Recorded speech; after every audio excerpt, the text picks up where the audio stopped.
തനിക്കെതിരായ കോൺഗ്രസിന്റെ ആരോപണങ്ങൾ ചർച്ച ചെയ്യാൻ സമയമുണ്ടെന്ന് ശശി തരൂർ. വിദേശ രാജ്യങ്ങൾ അതിനുള്ള വേദിയല്ല. നേതാക്കളൊന്നും നേരിട്ട് പറഞ്ഞിട്ടില്ല. രാജ്യം ഒന്നിച്ചു നിൽക്കേണ്ട സാഹചര്യമാണിപ്പോൾ.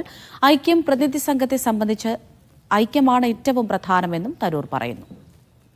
ഡി ധനസുമോദ് വിവരങ്ങൾ നൽകാനായി ചേരുന്നുണ്ട്. ധനസുമോദ്, ഏത് പശ്ചാത്തലത്തിലായിരുന്നു തരൂരിന്റെ പ്രതികരണം?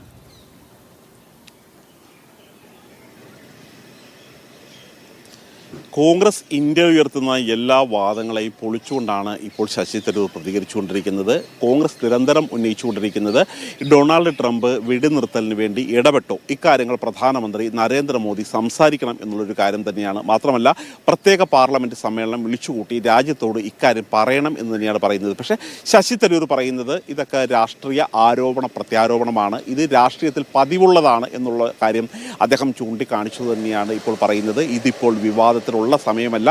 മാത്രമല്ല, നേതാക്കൾ ആരും തന്നോട് ഇക്കാര്യങ്ങൾ നേരിട്ട് പറഞ്ഞിട്ടില്ല എന്നുള്ളൊരു കാര്യം കൂടി പറയുന്നു. ഇവിടെ നിരന്തരം ജയറാം രമേശും പവൻ ഖേഡയും ഉൾപ്പെടെയുള്ള നേതാക്കന്മാർ കോൺഗ്രസ് AICC ആസ്ഥാനത്ത് അവർ വാർത്താ സമ്മേളനം വിളിച്ച് ചേർക്കുകയും പാർട്ടിയുടെ ഔദ്യോഗിക സ്റ്റാൻഡ് ഇതാണ് എന്ന് പറഞ്ഞ് നരേന്ദ്രമോദിക്കെതിരെ നിരന്തരം വിമർശനം അഴിച്ചുവിടുന്ന ദിവസം തന്നെയാണ്.